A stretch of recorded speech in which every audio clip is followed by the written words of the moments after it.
Hola, buenas noches a todos y a todas. Mi nombre es Aaron Castillo Navarro. Bienvenidos a esta nuestra segunda tutoría eh, de la asignatura 0308.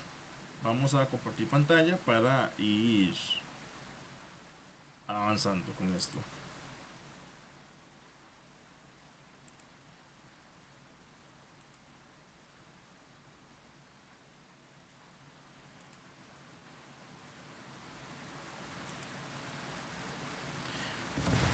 Perfecto.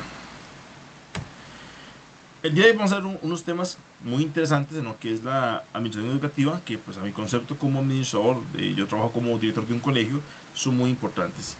Y el primero de ellos nos dice el aporte de la planificación prospectiva a la gestión del recurso humano. Vamos a ir combinando un poco de lectura teórica con comentarios a nivel de experiencias y reflexiones eh, sobre las temáticas. Dice que el futuro es una actividad que se construye de manera permanente. Eh, Dicen por ahí que no sé, que el futuro no existe, que solamente tenemos el presente. Bueno, es una forma de verlo en nuestras vidas personales. Sin embargo, cuando estamos al frente de un centro educativo, no es la manera más adecuada, incluso es hasta temeraria y irresponsable. Eh, Cuando construimos el futuro, que es la planificación prospectiva, estamos imaginando como imágenes, valga la redundancia, de ese futuro perfecto, a donde queremos llegar. Futuro que tenga alta calidad, donde todas las personas participen y donde podamos generar escenarios y desafíos futuros y de una sola vez decir, bueno, este escenario, esta solución. También nos dice que nos ayuda a prever situaciones que están sucediendo o que pudieran suceder. De acuerdo a las experiencias que tengamos en nuestro presente, en análisis del pasado, uno puede decir, bueno, va a suceder esto o es posible que pase esto. Entonces, ¿cómo lo podemos abordar? Y esto nos permite a que se reduzca la incertidumbre mediante la gestión de esos escenarios futuros. O sea, no es lo mismo que nos suceda una situación que de pronto es un poco em, compleja, pero que uno diga, bueno, que ya más o menos me la preveía. ¿Y cómo la prevemos? Cuando usted llega y hace análisis del pasado, qué funcionó, qué no funcionó, y dice, bueno, eso puede que ser que sucediera. Y como nos dice la última línea, nos ayuda a orientar las acciones presentes para poder abordar ese futuro que pudiera suceder. Tiene algunas premisas, la planificación prospectiva, entre ellas el pasado ya sucedió, el presente está sucediendo y el futuro no existe y solo puede ser imaginado desde el deseo o el temor. Aquí es una línea que es fundamental y repetimos, ya el pasado sucedió, ya cosas no tenemos más que hacer más que analizarlo. El presente lo estamos viviendo, entonces eso lo podemos vivir de manera propositiva, de manera proactiva, de manera positiva, lo más ordenado posible. El futuro no existe, que es la siguiente premisa o la tercera parte de la premisa, y solo lo podemos imaginar, bien sea desde el deseo a dónde queremos llegar, dónde queremos estar en un plazo de 6 meses, un año, 5 años, y o desde el temor, donde no queremos estar, incluso porque podríamos pensar, el deseo o el temor el deseo es bueno, el temor es malo. Bueno, el de la parte del temor nos puede decir dónde no nos gustaría estar, entonces cómo hago para no llegar ahí. O en la parte negativa, desde el temor que nos paraliza y nos resta capacidad de gestión. También dice, el futuro no es el destino, no es inflexible, no es ineludible. El futuro se está construyendo, entonces no estamos haciendo las cosas para llegar al futuro, porque de hecho el futuro no existe como tal. Este, y tampoco es algo que está escrito, porque al no existir, ¿cómo hace usted para definir lo que no existe? Usted lo puede ir transformando. Dice que el futuro no es único, es múltiple, debemos hablar de futuros. Vea que interesante esa parte. Cuando nos dice esto es que no estamos, no debemos pensar de que el futuro es solamente uno, sino que pueden haber variedad de futuros de acuerdo a la variedad de situaciones que estemos vivenciando. Dice que los futuros son cognoscibles, que lo cual quiere decir que son sujetos al conocimiento y por tanto se pueden visualizar. ¿Cómo los conocemos? No es que tenemos que tener una bolita de cristal en el colegio o en la escuela donde estemos trabajando, sino que se conocen en el sentido de que podemos imaginarlos, visualizarlos de cómo pueden llegar a ser. Y por último, son influenciables y manipulables. Si usted sabe hacer una buena proyección, una buena visualización de cómo serían las cosas, usted puede optar por ver cómo las modifica. En el tanto, por ejemplo, de aquellas que usted considere que es necesario modificar, porque le están generando algún tipo de problemática. Eh, Hay algunas métodos que son para la planificación prospectiva, entre ellos el método Delphi, que preguntaron a un grupo de personas por el comportamiento futuro de una serie de variables. Eso es cuando podemos hacer un focal group, por ejemplo, o en consejo de profesores, empezamos ahí a decir, bueno, em, ¿qué va a suceder si el rendimiento académico sigue bajando? ¿Qué va a suceder si los chiquillos se nos salen? ¿Qué va a suceder si no hacemos una adecuada mediación pedagógica? En fin, es ir preguntando, conjeturando acerca de futuros posibles con un grupo de personas. Eh, el método de probabilidades de Bayes, probabilidad de que un resultado ocurra con base en resultados previos o circunstancias similares. Este es muy interesante porque esto lo que nos dice es que eh, se imagina o se trata de establecer qué tan probable es que suceda. Por ejemplo, pensémoslo así, qué tan probable es que el rendimiento académico del centro educativo decrezca de acuerdo con los parámetros que ya vimos el año anterior. El año anterior se vivieron una serie de circunstancias, eh, qué sé yo, incapacidades docentes, mala mediación pedagógica, falta de infraestructura, falta de recursos económicos, en fin, se ve, de acuerdo a lo que ya nos sucedió, qué pudiera suceder en el futuro o sea, de que se vuelva a repetir. O sea, si ya vivimos estas experiencias y tuvimos estos resultados, es posible de que volviendo a vivirlas, volvamos a experimentar estos resultados. Es un poquito circundante, pero esa es la idea. Eh, y el análisis morfológico, todas las posibilidades en las que pueda evolucionar un sistema determinado. Este es un poquito más a la libre, en donde casi que es como un brainstorming, donde empezamos a generar ideas, todas posibilidades. Algunas más certeras que otras, unas más locas que las otras, no importa, aquí no estamos hablando de... También es un hecho que hay que mantener cierta línea, no puede convertirse en una charanga, eso estamos de acuerdo, pero la idea es que haya una libertad de pensamiento que nos diga, bueno, va a suceder esto y lo otro. Eh, el aporte de la planificación prospectiva, la prospección aplicada, ¿dónde la podremos ver así, en cosas muy específicas? Cantidad de lecciones necesarias para los próximos 5 años. Estamos dando un curso que habla de administración educativa y por tanto y por ende nosotros debemos pensar como administradores. ¿Qué les quiero decir con esto, muchachos? Cuando decimos cantidad de lecciones necesarias para los próximos 5 años, usted empieza a analizar, ok, de acuerdo a los rangos de matrícula que he venido manejando durante 5 años, del 22, 23, 24, 25 y ahora 26, ¿cuáles son las lecciones que van a haber en el 27, en el 28, en el 29, en el 30 y en el 31? Eso es para un ejemplo nada más.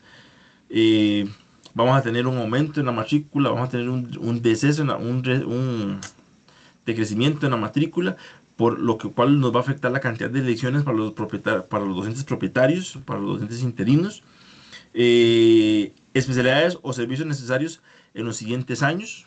Eh, bueno, yo trabajo en un CTP, entonces en los CTPs tenemos que ir trabajando con la proyección de lecciones a nivel de especialidades técnicas cada 5 años. Entonces, ¿cuánto, cuánto dinero le vamos a meter a la especialidad uno 2 3 en los siguientes 5 años? Al 100% de la especialidad, un 80%, en fin, ese montón de aspectos los vamos viendo por ahí. Y muy importante, la matrícula proyectada, donde usted dice, estos son ejemplos prácticos, donde usted dice, por ejemplo, en 5 años yo voy a mantener mi matrícula en X número porque ese ha sido el comportamiento, estamos en una zona urbana, o más bien si en 5 años eso se va a poner un poquito más, más escaso de matrícula porque hay menos chiquillos, estamos viendo una zona que está experimentando una baja en la natalidad de las personas, en fin, muchas situaciones por ahí.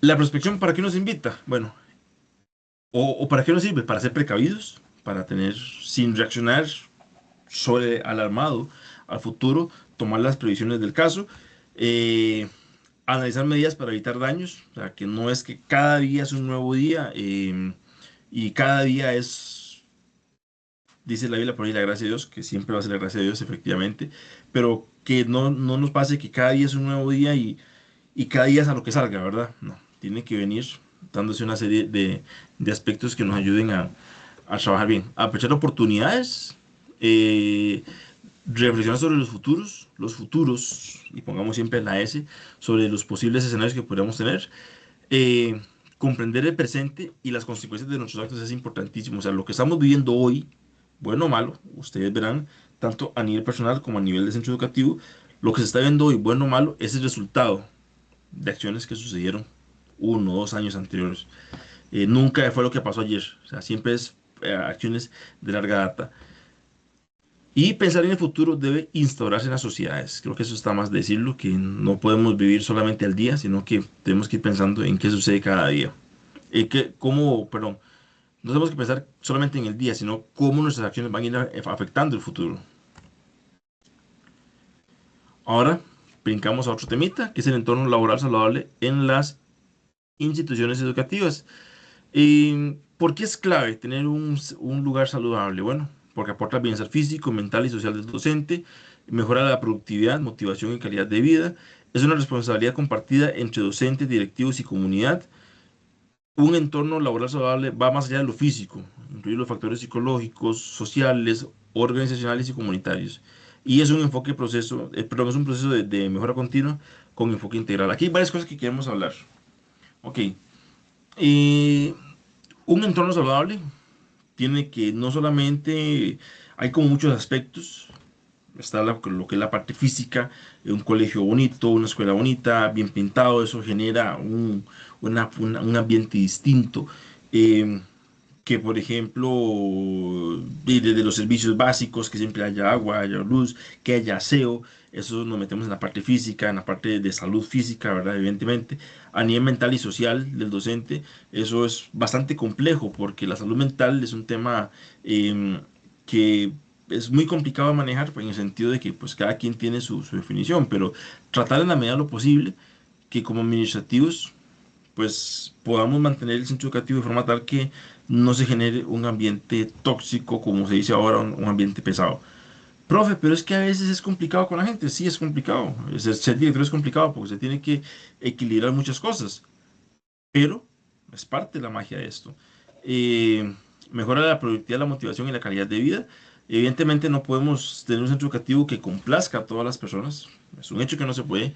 Yo mismo lo he vivido durante mis años de director donde en mis puros inicios, en el 23 que inicié como director, después de más de 10 años de estar en otros puestos administrativos, uno va con una idea como de puede caer bien a todo mundo, pero no puedes. Necesitas también a veces caer mal.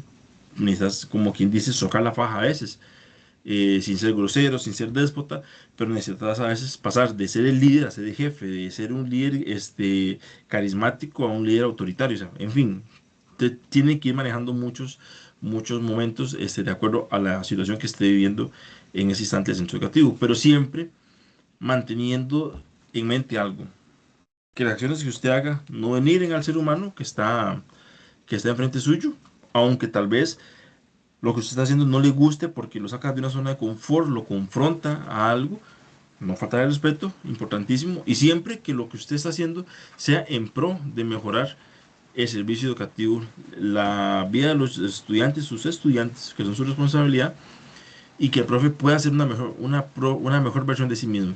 Creo que esos serían dos aspectos muy importantes. Eh, un entorno saludable, ¿cómo se construye? Seguridad física y psicosocial, desde el hecho de que los servicios estén buenos, desde el hecho de que haya limpieza, desde el hecho de que ahí no se toleren faltas de respeto ni pegarle cuatro gritos a nadie, promoción de salud personal. Aquí es un poquito complicado a veces porque eh, los docentes pudieran tender a ser muy sedentarios, pero que se trate de buscar cómo promover esa salud personal a nivel mental, a nivel física, eh, y que hayan relaciones saludables en el trabajo. O sea, que al margen de que si yo hoy llamo la atención a un docente como director, ese docente sepa que no es que mañana yo lo voy a tener como enemigo, o que ya yo mañana entonces le monto una persecución. O sea, no, llamo la atención, corrijo sobre lo que yo considero que se debe corregir de acuerdo a mis criterios y a mis análisis, a mi prospección, y em, actúo. Pero desde el respeto, desde, algunos dirían por ahí desde el amor, esa parte yo la omito porque pues el amor es un tema muy personal, pero sí desde el respeto, desde la comprensión, desde la mejora, no desde la patanería, no desde la arrogancia ni nada por el estilo.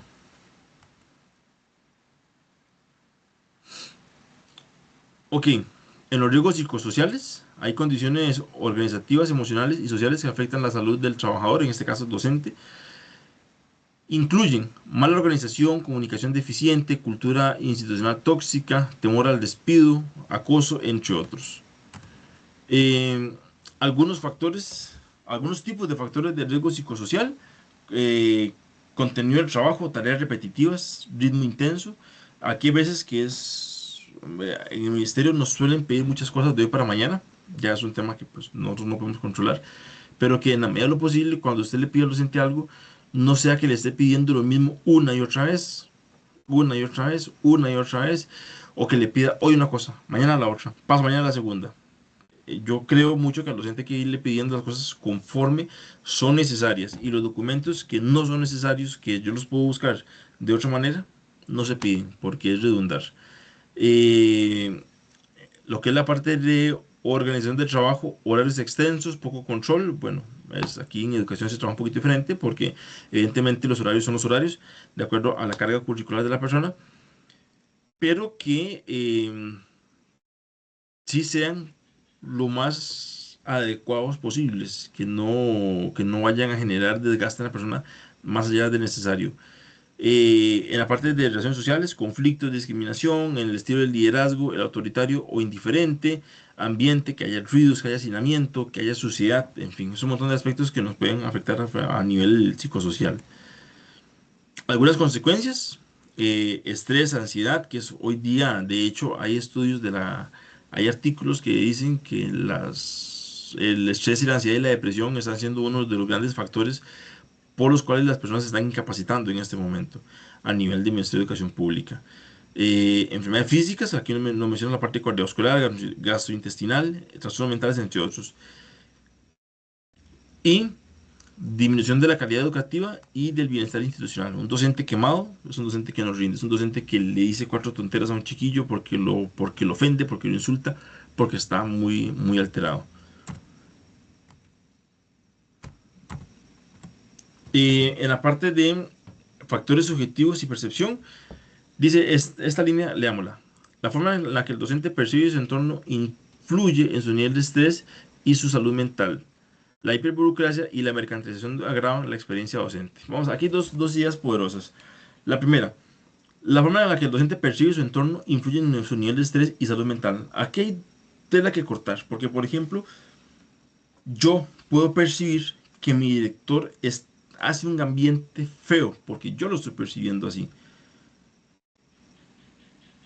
Porque yo tengo una serie de, no sé, digamos, traumas, o como lo quieran ustedes llamar, que están por ahí sin tratar en la vida de mi vida, y entonces yo asumo o atribuyo de que todo es por mi contra, que todo es una persecución a mi persona. Esa parte es importantísimo clarificarla, porque a veces eh, esa percepción puede estropear desde una relación positiva entre director y docentes, o puede más bien dar espacio a problemas más graves. Entonces esa parte siempre es importante, pero no es que hay que ignorarla, hay que tratarla, porque como dice ahí, es un factor que puede afectar ese ambiente de entorno saludable. La hiperburocracia y la mercantilización agravan la experiencia docente. Por ejemplo, yo siempre he sido muy crítico de estarle pidiendo al docente papeles de todo, de nada y por aquello. He sido muy, muy crítico y en los colegios que me ha tocado estar en la parte administrativa, laboré como 10 años, no, 7 8 años por ahí, em, como asistente de dirección, después fui un par de años subdirector de colegio, y ya tengo mi cuarto año de ser director de un colegio y siempre he estado en contra de pedirle al docente papel por pedírselo nada más, porque hay que pedirle un papel o hay que someterlo a controles que son innecesarios. De hecho, la ley de control interno, la 8292, si no me equivoco en su numeral, nos indica que los controles tienen que ser aquellos que sean justos y necesarios, no el control por el control. E incluso hay una ley que firmó Oscar Arias al puro final de su periodo, su segundo periodo, en 2006 al 10, que habla de la descentralización, por un lado, y por otro la protección al usuario del exceso de trámites. Y el usuario también incluye usuarios internos, que somos nosotros, los que trabajamos adentro, y los externos, que son los padres de familia, estudiantes y demás. ¿Qué nos dice esta cosa, o esta ley? Que el usuario no puede estar haciendo trámites porque sí, porque no, y por aquello. O sea, tiene que hacer los trámites necesarios. Si un trámite es innecesario, se puede solventar de otra manera, o de plano, eliminarlo porque no afecta en nada, se quita. Y la mercantilización agrava la experiencia docente. Este concepto yo lo tuve que buscar por aparte porque no me llegó y cuando lo leí me sacó pensamientos, porque habla de la mercantilización, habla de cuando la educación pasa a ser más un tema político, un tema mercantil, un tema de diarios, un tema sensacionalista, perdón, que un tema pedagógico, un tema de formación humana. Entonces, se habla de educación con la misma liviandad y facilidad de la que se habla, no sé, de confites en la pulpería. Eh, y se cree y se asume que el costo de la educación, pues es ya moneda de cambio. Y eso lo vemos bastante repetido en gobiernos o cuando estamos en política, que entonces se le habla mucho al docente porque es un gremio muy grande, porque es un gremio que tiene influencia, y se dice que vamos a hacer con la educación esto y lo otro, y al final de cuentas, pues no genera los resultados esperados. Eh, Dice características de los riesgos psicosociales. Es difícil de medir objetivamente porque, como ya les dije, es un tema que se mete mucho en percepciones de las personas. Entonces, ¿cómo hago yo para medir la percepción de alguien? Desde que tengo que tener instrumentos a ser muy hábil a la hora de entrevistar y ver cosas y que mis mismos patrones o sesgos no incluyen como observador. Afectan otros tipos de riesgos. Al ser tan calladito, tan versátil, se puede ir ramificando hacia otras áreas y generar otros riesgos, perdón. Interacción con variables personales, o sea, yo puedo asumir que mi director me anda acosando porque anda viendo a ver que yo no los paso en el aula, pero es que yo no vi que se metió también, o sea, no estoy viendo que, por ejemplo, se metió al aula de otro profesor y otro y otro y otro y anda viendo a todo el mundo. No, yo asumo que es que me andan persiguiendo a mí. Pues, también esa parte hay que tener mucho cuidado. Y es complejo intervenir, por lo que les acabo de explicar, porque interviene en muchos asuntos personales. Alguien de pronto puede decir que es que usted le anda encima de él y usted no lo está haciendo.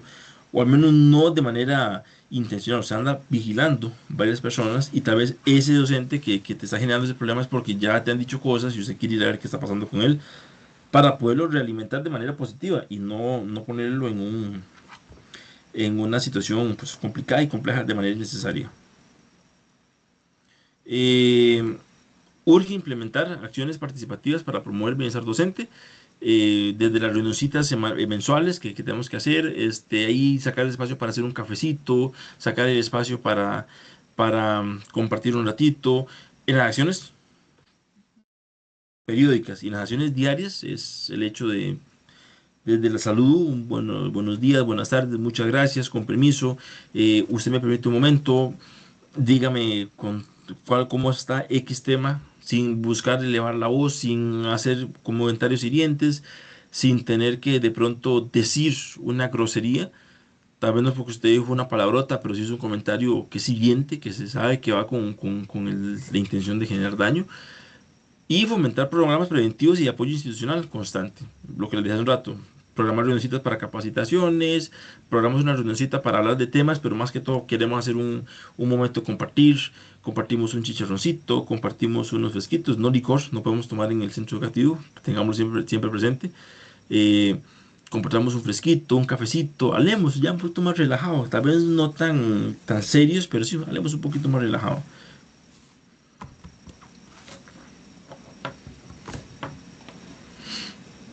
Voy a dejar de compartir pantalla en este momento. eh, y bueno, chicos, espero que aquellos que logren ver la tutoría, pues se sientan explicados sobre los temas. Es una materia muy bonita, una materia muy agradable que pues tiene muchos temas súper valiosos que estoy seguro que si sacan un ratito para leerlos, los van a aprovechar mucho. Mi recomendación, muchachos y muchachas, háganse una carpeta digital de los temas que hemos visto a lo largo de estas unidades. eh, y no, recuerden siempre, foro de dudas para consultas sobre la materia, correo interno cuando son ya preguntas muy de ustedes sobre permisos, justificaciones y demás. Así que chicos, chicas, esto es todo de mi parte. Dios me los bendiga y nos estamos viendo, o nos estamos leyendo en el entorno virtual. Hasta luego.